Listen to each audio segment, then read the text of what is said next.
Jadi, tanggal 10 September kemarin, Bali khususnya Denpasar mengalami banjir yang sangat besar.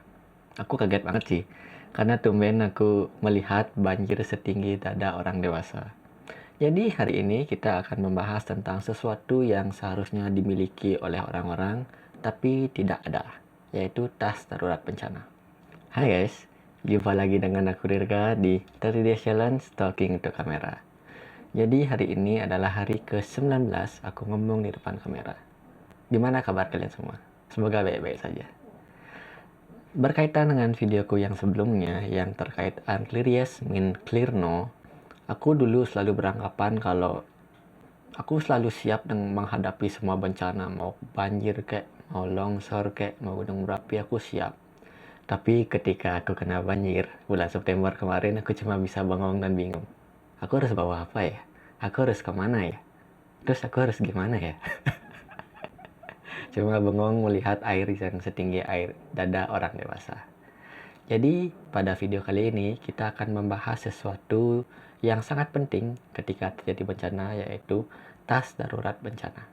Sejak kecil sampai sekarang, aku selalu beranggapan bahwa Bali akan aman-aman saja. Tidak akan ada bencana tsunami, banjir, tanah longsor, gunung meletus, paling cuma banjir selutut aja. Aku nggak akan pernah membayangkan kalau akan ada bencana yang akan bisa dibilang menghambat aktivitas sehari-hari. Makanya aku tidak ada niat untuk belajar tentang tanggap darurat bencana. Sampai akhirnya bulan September kemarin, aku sadar kalau bencana bisa terjadi kapan saja dan di mana saja. Jadi, ide dari tas darurat bencana ini simpel aja, yaitu tas yang berisi hal-hal penting yang bisa membuat kamu survive selama 72 jam. Kenapa 72 jam? Karena 72 jam adalah batas waktu yang dimiliki oleh tim penyelamat atau tim SAR untuk menuju lokasi bencana. Jadi misalnya, kalian lagi tidur nih, nah, terus tiba-tiba airnya udah naik sampai kasur. Belum kalian ngumpulin nyawa habis bangun tidur, airnya udah keburu naik, nggak sempat kalian bawa hal-hal yang penting. Jadi inilah pentingnya punya tas darurat bencana ini. Jadi, apa saja isi tasnya? Aku sudah membuat beberapa kategori untuk beberapa kelompoknya. Jadi, kelompok yang pertama yang pasti adalah minuman dan makanan. Air itu sangat penting untuk kalian, minimal kalian membawa 3 liter air untuk satu orang. Kemudian untuk makanannya, usahakan makanan yang tidak perlu dimasak, gampang untuk dibuka dan kadaluarsanya lama. Dan pastikan makanan ini bisa memberikan nutrisi dan energi untuk kamu. Misalnya crackers, energy bars, dan makanan kaleng.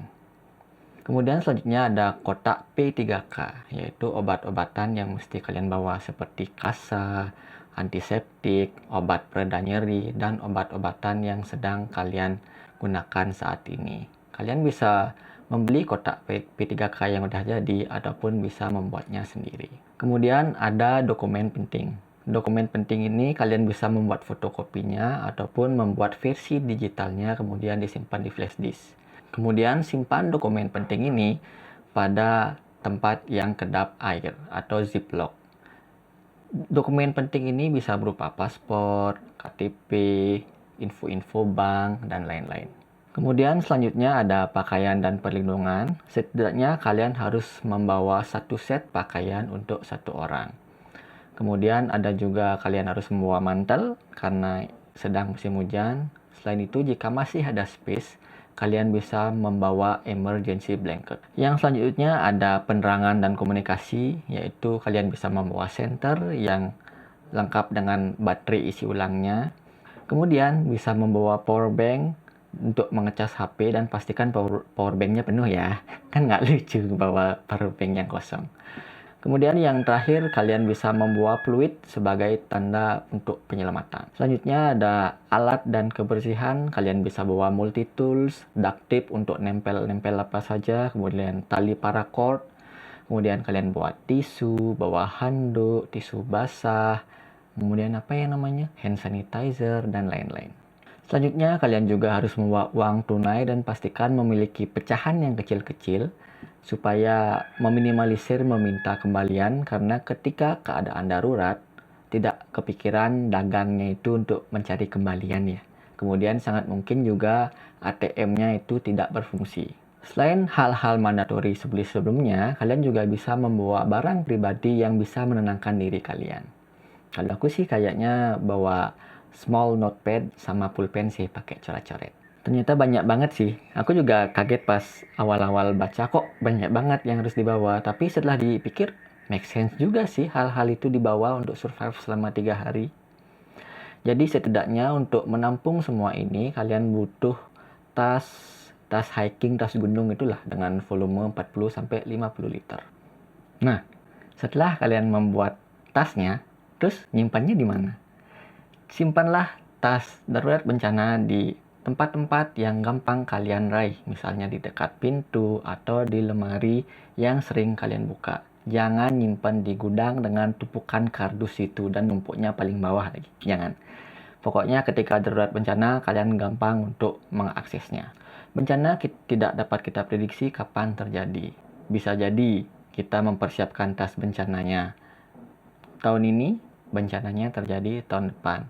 Sehingga diperlukan maintenance tas darurat bencana, yaitu untuk mengupdate dokumen, mengganti makanan yang sudah kadaluarsa, dan memastikan bahan bawaannya itu masih relevan dengan keadaan kamu sekarang. Oke, sekian sharingku kali ini tentang tas darurat bencana.